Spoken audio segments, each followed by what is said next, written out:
Diabetes ఒక్కసారి వస్తే అదుపులో ఉంచుకునేందుకు జీవితాంతం మందులు వాడుతూ అప్రమత్తంగా ఉండాలి. అందుకే ఈ వ్యాధి రాకుండా ముందుగానే జాగ్రత్త పడటం మంచిది.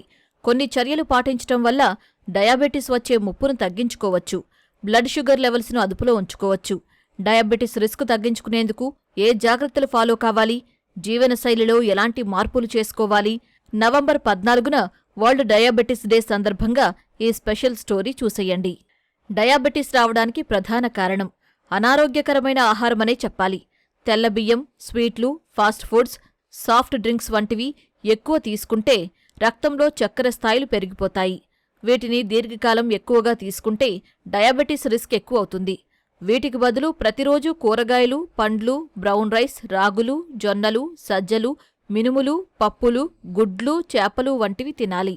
రోజుకు కనీసం 8 గ్లాసుల నీరు తాగాలి. రోజూ వ్యాయామం తప్పనిసరిగా చెయ్యాలి. అరగంట పాటు నడక, యోగా, సైక్లింగ్, స్విమ్మింగ్ వంటివి చేస్తే శరీరంలో చక్కెర స్థాయిలు నియంత్రణలో ఉండేందుకు సహకరిస్తాయి. వ్యాయామం చేయడం వల్ల బరువు కూడా తగ్గుతారు. శరీరంలో రక్త ప్రసరణ మెరుగవుతుంది. దీనివల్ల డయాబెటీస్ వచ్చే అవకాశాలు చాలా వరకు తగ్గుతాయి. అధిక శరీర బరువు ఉన్నవారికి డయాబెటీస్ వచ్చే ప్రమాదం ఎక్కువని ఎన్నో అధ్యయనాలు చెబుతున్నాయి. కాబట్టి మీ బరువును ఎత్తుకు తగ్గట్టు ఉండేలా చూసుకోండి. డయాబెటీస్ చాలాసార్లు ఎలాంటి లక్షణాలు కనిపించకుండా శరీరంలో ఉంటుంది. కాబట్టి 30 ఏళ్ల వయసు దాటిన ప్రతి ఒక్కరూ ఏడాదికి ఓసారి బ్లడ్ షుగర్ టెస్ట్ చేయించుకోవాలి. మీ కుటుంబంలో గతంలో ఎవరికైనా డయాబెటీస్ ఉంటే వారసులకు వచ్చే అవకాశాలు ఎక్కువ. కాబట్టి అలాంటివారు మరింత జాగ్రత్తగా ఉండాలి.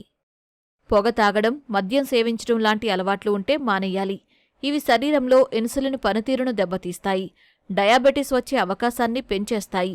భోజనం తర్వాత కొద్దిగా నడవడం, ఎక్కువసేపు కూర్చోకుండా మధ్య మధ్యలో లేచి వాకింగ్ చేయడం వంటివి బ్లడ్ షుగర్ లెవెల్స్ పెరగకుండా సహకరిస్తాయి. శరీరంలో చెడు కొలెస్ట్రాల్ పెరగకుండా అన్ని జాగ్రత్తలు తీసుకోవాలి.